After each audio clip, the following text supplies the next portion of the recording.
Welcome back to the Ragged Coast Kitchen. Today we are making my easy bittersweet chocolate frosting. It's the recipe that is on the back of the 71% bittersweet chocolate. This frosting is so easy and so delicious, and it's enough to fill and cover a 9-inch 2-layer cake.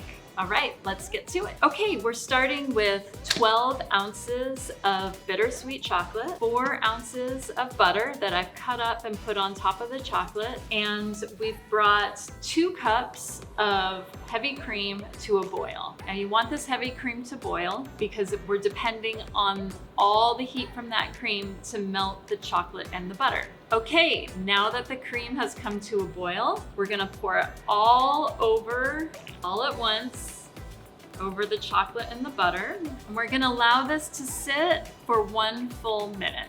Part of the reason why this works is because chocolate has more than one ingredient in it, right? So the chocolate is providing this sweetness in the recipe. It's also providing a little bit of body, so there's a lot of fat in chocolate, and there's also, usually in most chocolates, a tiny bit of lecithin, which helps things emulsify and it helps the texture of our frosting. After 1 full minute, we're gonna go ahead and take our whisk and give it a stir, and we're gonna whisk it until it's perfectly smooth and about the consistency of pudding.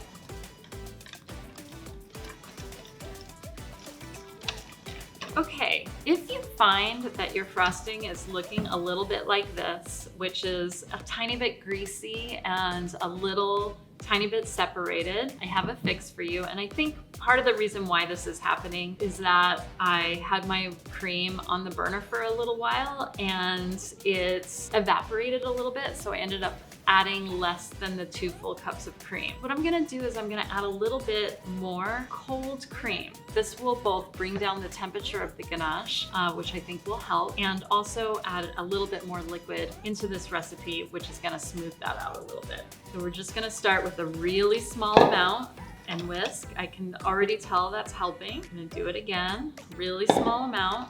Chocolate has different fat contents. It has different formulations wherever you get it from. And sometimes you will need to adjust your liquefiers in a ganache recipe. This is a perfect example of that. Don't panic, just grab a little bit more cream and add a tiny bit at a time. This is exactly the consistency we want. Like I said, a very soft chocolate pudding. We're gonna go ahead and set this in the refrigerator. And every 10 minutes or so, we're gonna take it out and give it a whisk until it is frosting consistency. Now you wanna make this frosting when your cake is already baked and cooled and ready to cover. Once it's at frosting consistency, we definitely wanna get it onto the cake, and then it'll finish setting on the cake to the perfect frosting consistency. If you're in a big fat hurry, you could always put your bowl in a larger bowl of ice water and whisk it in there or stir it. I'll use a rubber spatula to stir it because I don't want to add too much air to it, and we'll talk about that in a minute. But I kind of go the lazy route and like to put it in the refrigerator and do other things while the frosting sets. This frosting has been sitting in the refrigerator for about 10-15 minutes. I've stirred it once, it wasn't quite there. I'm gonna stir it again. I think we're pretty close, so let's see what it looks like. So we're incorporating a little air as we stir, and you'll see it getting a little lighter. And again, I don't use the whisk while I do this because I think it incorporates a little too much air. Just want enough air to make it a little lighter than a set ganache, to lighten the color a little bit and to make it really creamy and spreadable. All right, I think we're there. This frosting is ready to use. If you like this video, definitely give it a thumbs up. If you want to see more videos like this, or you have suggestions for other videos you'd like to see, leave a comment below and subscribe to this channel. Really helps.